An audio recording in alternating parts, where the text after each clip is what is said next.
Hello everyone and welcome to the second part of the tenses. First part में हम first form, second form and will shall first form के use को कर चुके हैं। अब हम कुछ और वर्ब्स देख लेते हैं। सबसे पहले यहाँ कुछ सेंटेंसेस हम लोग देखते हैं और यहाँ लिखा है I am playing, you are playing, we are playing, they are playing और इसी तरीके से he is playing, she is playing, Raghav is playing, Raghav and Moksh are playing. तो सबसे पहले तो हम ये देख लेना कि is am are I N G जो है वो किस कहाँ कहाँ कैसे यूज होता है। I am playing, you are playing, we are playing, they are playing, he is playing, she is playing, Raghav is playing, Raghav and Moksh are playing. तो अब इज एम आर कहाँ यूज होगा, किस पर्सन के अकॉर्डिंग क्या यूज होगा, ये आपको समझ आ गया है। अब हम देखते हैं कि is am are I N G use कहाँ होते हैं। जैसे फर्स्ट फॉर्म कहाँ यूज़ किया था हमने, जनरल इन्फॉर्मेशन के लिए, रूटीन के लिए, या फिर प्रोवर्ब्स के लिए, साइंटिफिक फैक्ट के लिए, जनरल फैक्ट के लिए, ये आपको पता चल चुका है। अब हम देखते हैं कि is am are I N G कहाँ कहाँ यूज़ हम लोग करते हैं। ये देखिए यहाँ पे कुछ सेंटेंसेस लिखे हुए हैं। यहाँ लिखा है today he is going with his friends, today he is going with his friend. तो जब मैं ये यहाँ टुडे वर्ड को देखिए कि अलग कलर से लिखा है, तो यहाँ मैं आपका ध्यान आकर्षित करना चाहता हूँ कि टुडे जो वर्ड है वो कहीं ना कहीं is am are I N G के लिए यूज होता है। जैसे मैं कहूँ today I am teaching you, today you are sitting, today you are studying, today you are studying. तो जनरली देखिए हमेशा कोई भी चीज़ नहीं होती, हमने तो कुछ चीज़ों को आसान बनाने के लिए ये किया है कि टुडे जहाँ आता है मुख्यतः वहाँ जनरली वहाँ is am are I N G का यूज़ होता है, लेकिन हमेशा नहीं होता बात। क्योंकि अगर मैं कहूँ कि today I will go there, तो मैंने विल गो भी बोल दिया, today I am going there भी बोल दिया। तो ये डिपेंड करता है, लेकिन मुख्यतः हम टुडे के साथ is am are I N G use करते हैं। टुमोरो के साथ भी हम यूज़ करते हैं, जैसे लिखा है कि tomorrow she is going to Mumbai.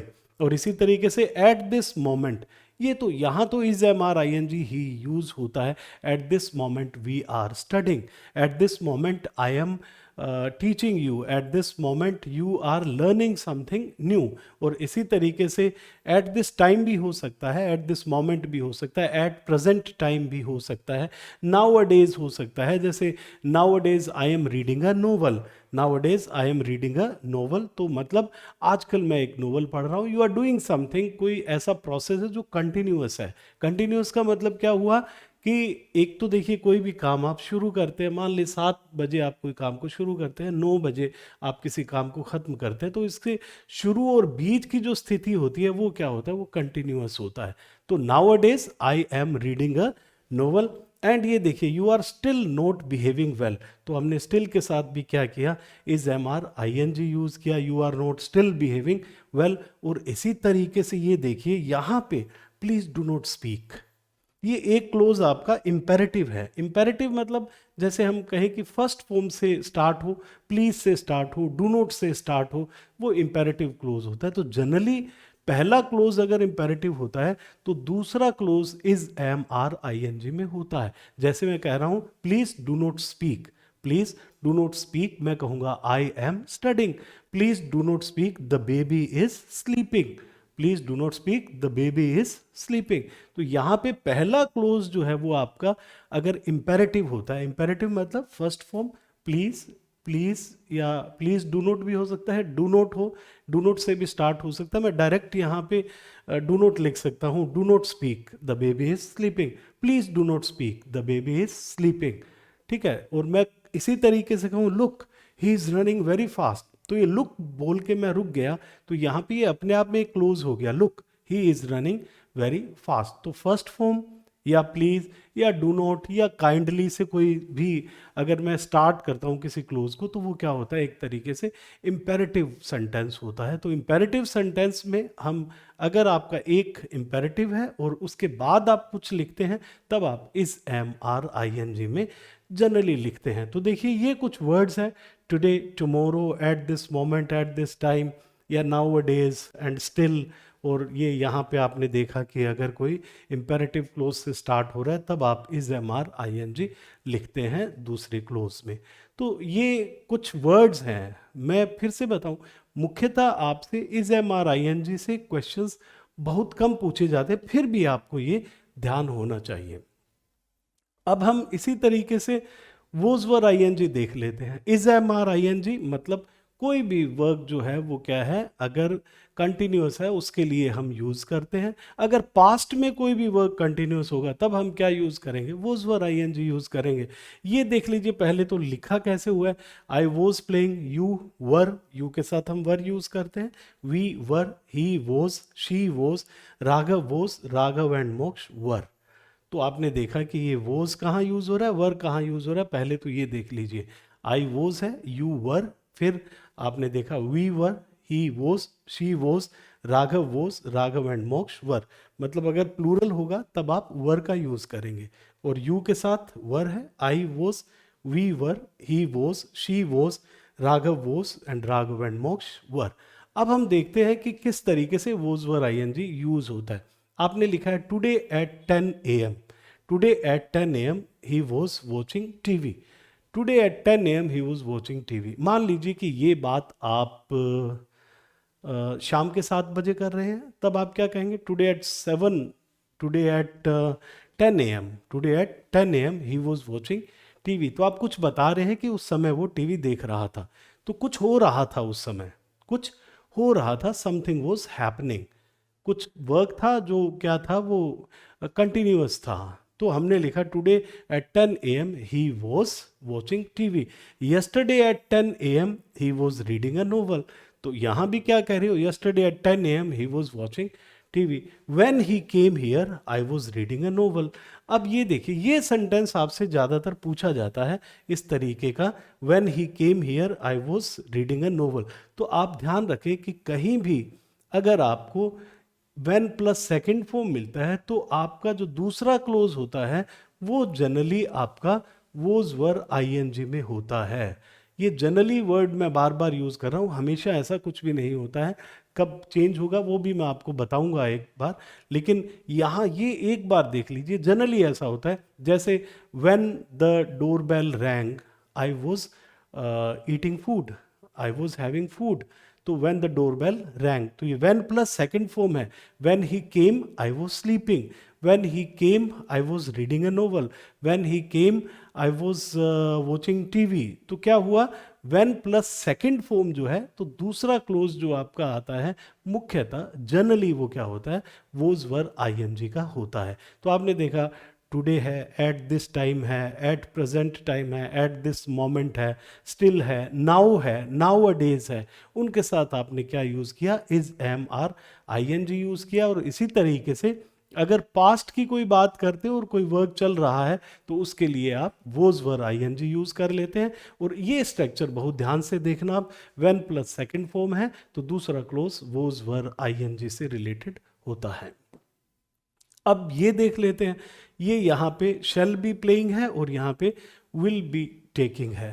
तो काम अगर प्रेजेंट में कुछ चल रहा है तो क्या हुआ, is am are I N G. Past में कुछ चल रहा था तब क्या होगा, was were I N G. और अगर फ्यूचर में हम कहें कि कल इस समय हम लोग पढ़ रहे होंगे, आज इस समय हम पढ़ रहे हैं, कल इस समय जो चला गया हम पढ़ रहे थे, और जो आने वाला कल है इस समय हम लोग पढ़ रहे होंगे।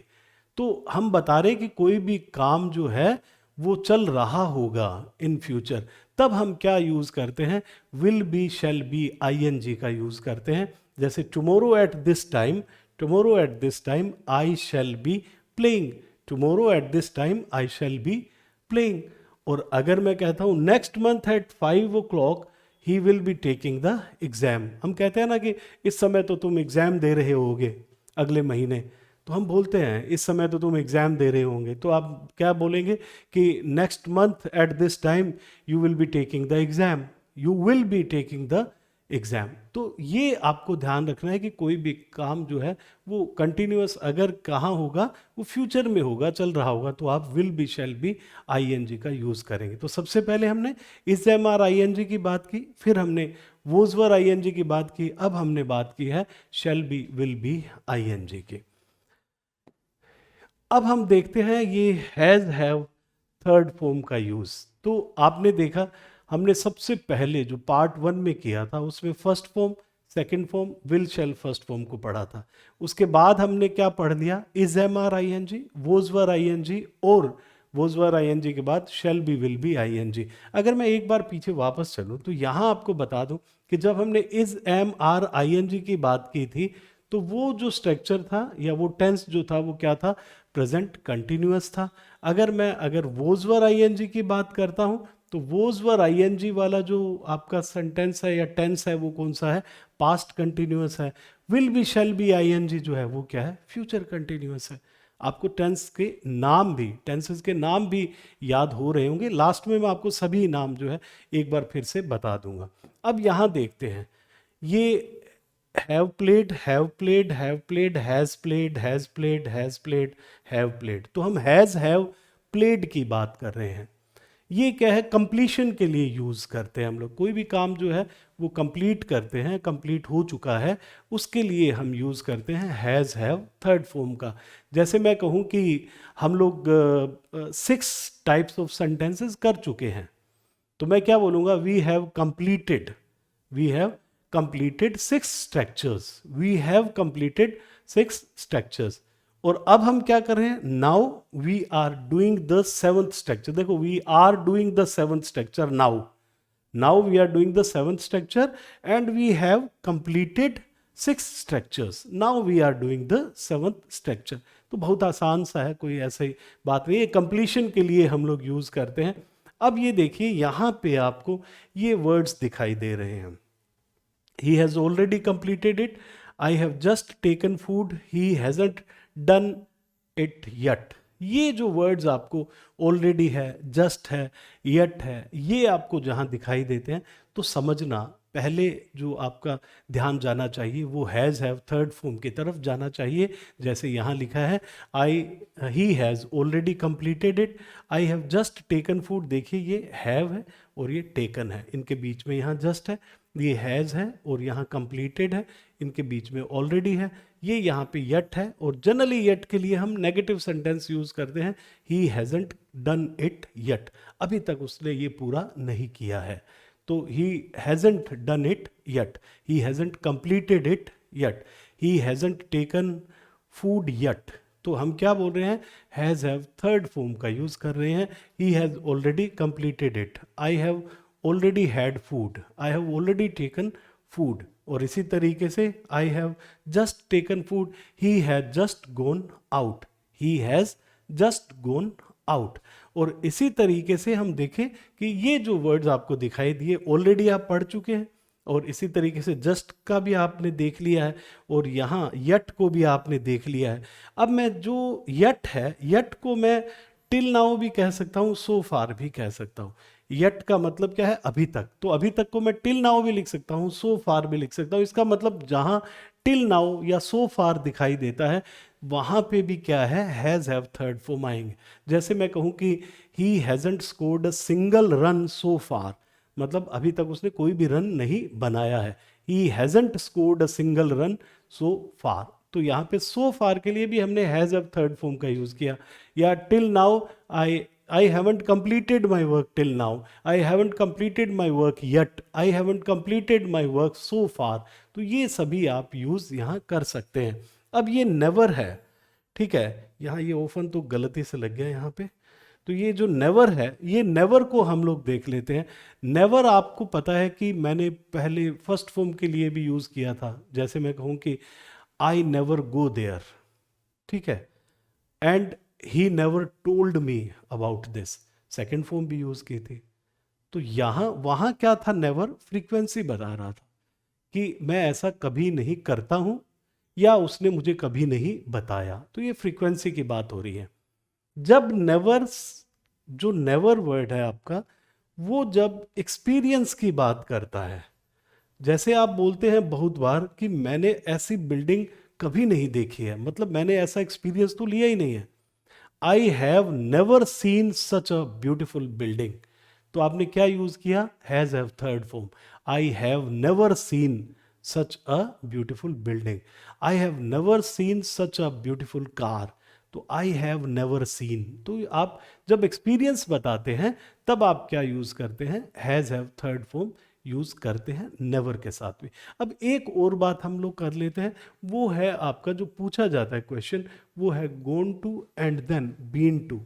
तो ये ध्यान रखिएगा कि जब हम गोन टू की बात करते हैं, मान लीजिए कि यह घर से है और यहाँ पे कोई आया और पूछा कि पापा कहाँ हैं, तो आपने कहा कि he has gone to Delhi. तो he has gone to Delhi मतलब वो अभी दिल्ली में है, वो वापस नहीं आए हैं। He has gone to Delhi. अगर आप जाते हैं पूछते हैं पापा कहाँ हैं, मान लीजिए पापा यहाँ जो है वो चारपाई पे रेस्ट कर रहे हैं और वो क्या है जयपुर होके या दिल्ली होके आए हैं, वो रेस्ट कर रहे हैं। आपने पूछा पापा कहाँ हैं, तो आप कहोगे कि he is taking rest, he has been to Delhi और he has been to Jaipur, मतलब वो दिल्ली होके आए हैं, वो अभी रेस्ट कर रहे हैं।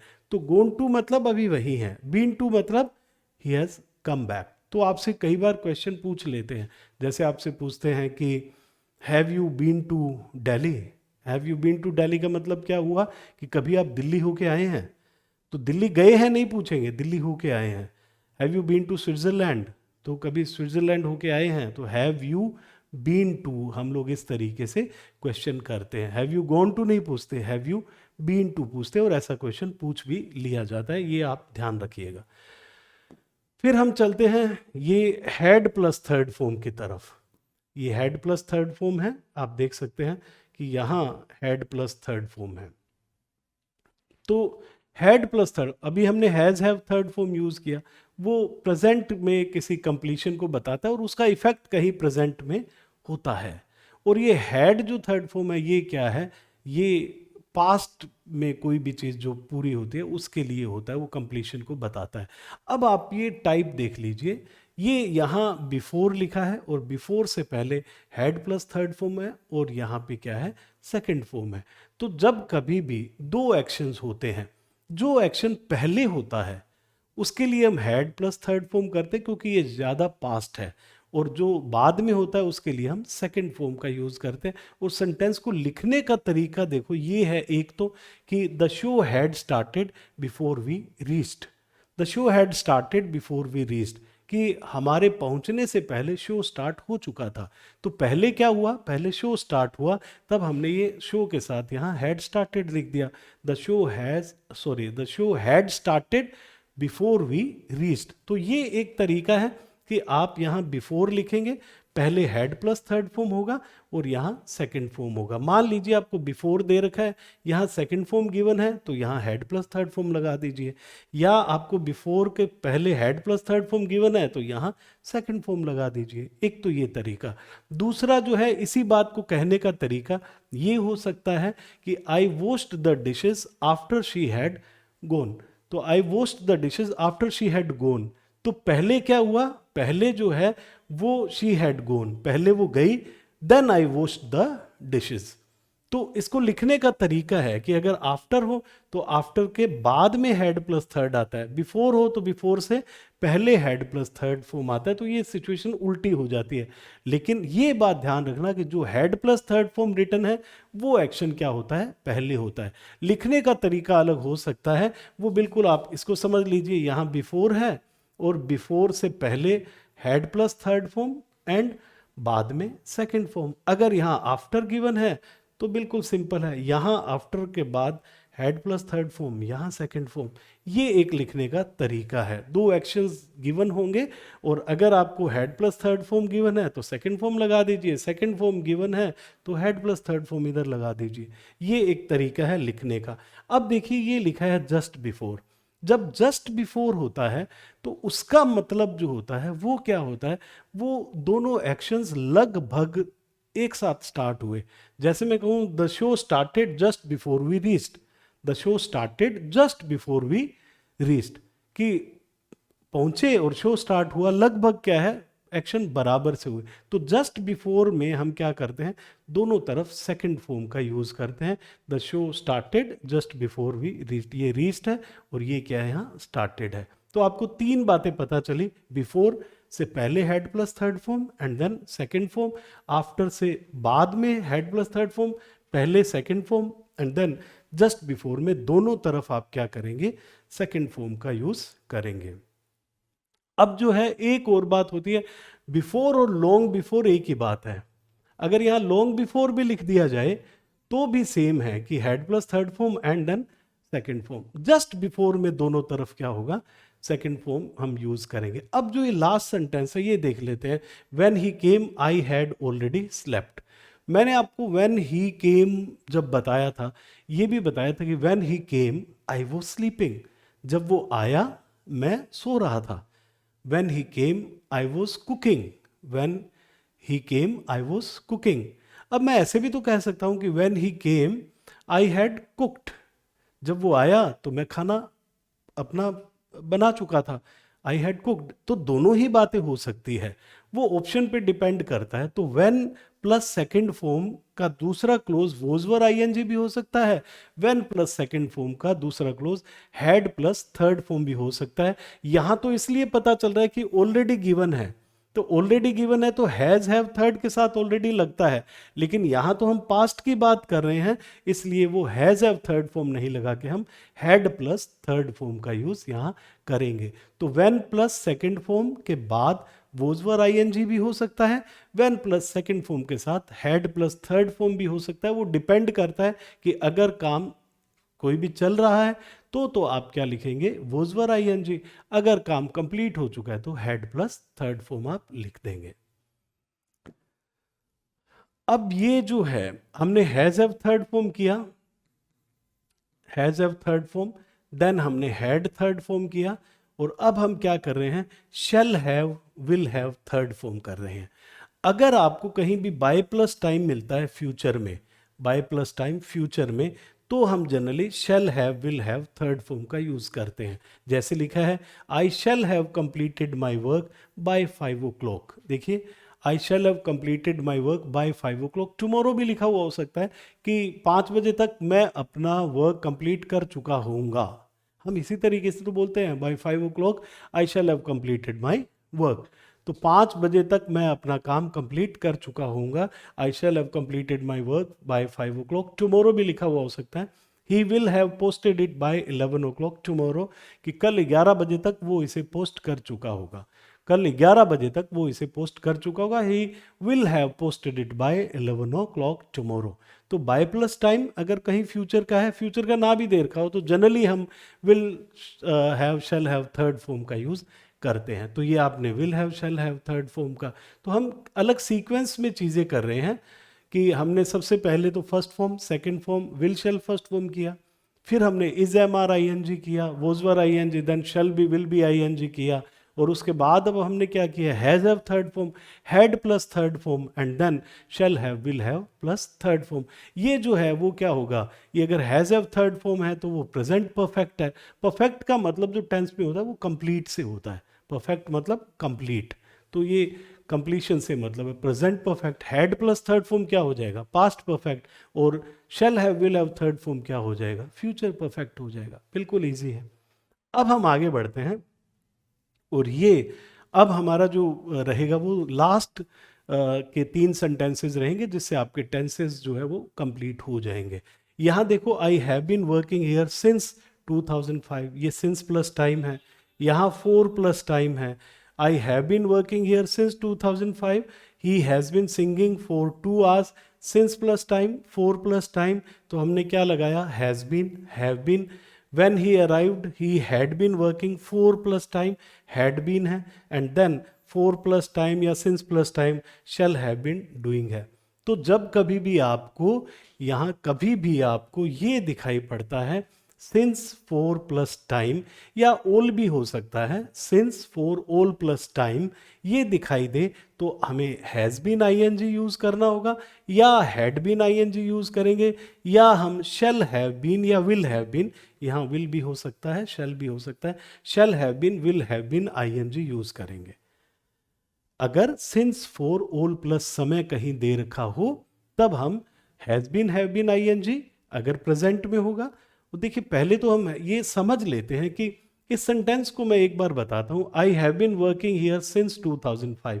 मान लीजिए कि आपने 2005 से कोई वर्क स्टार्ट किया, और आज मैं 2023 में ये कहता हूँ कि मैं ये काम 2005 से कर रहा हूँ, या मैं यहाँ 2005 से काम कर रहा हूँ, मतलब कि आप अभी 2023 है और यहाँ आप इसका कहने का मतलब क्या है कि मैं 2005 से अब तक तो ये काम कर चुका हूं, अभी भी कर रहा हूं, तो मैं इतना काम कंप्लीट कर चुका हूं, इतना काम कंप्लीट कर चुका हूं।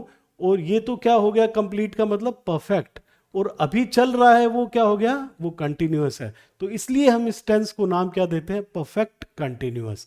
जैसे मैं कहूं, मान लीजिए कि मैं 1 घंटे से आपको पढ़ा रहा हूं, तो 1 घंटे से आपको पढ़ा रहा हूं मतलब 1 घंटा तो कंप्लीट हो गया, अभी भी पढ़ा रहा हूं। तो 1 घंटा जो कंप्लीट हो गया उसको हम टेंस के नाम से क्या कहते हैं, परफेक्ट, और जो चल रहा है उसे क्या कह देते हैं, कंटिन्यूअस। तो इसलिए इस टेंस का नाम क्या हो गया, परफेक्ट कंटिन्यूअस। तो आपने ये देखा, I have been working here since 2005, he has been singing for 2 hours. तो since for all plus time होगा, तब आप क्या यूज करेंगे, has been, have been, had been, and then shall have been, will have been और ING सबके साथ use करते हैं।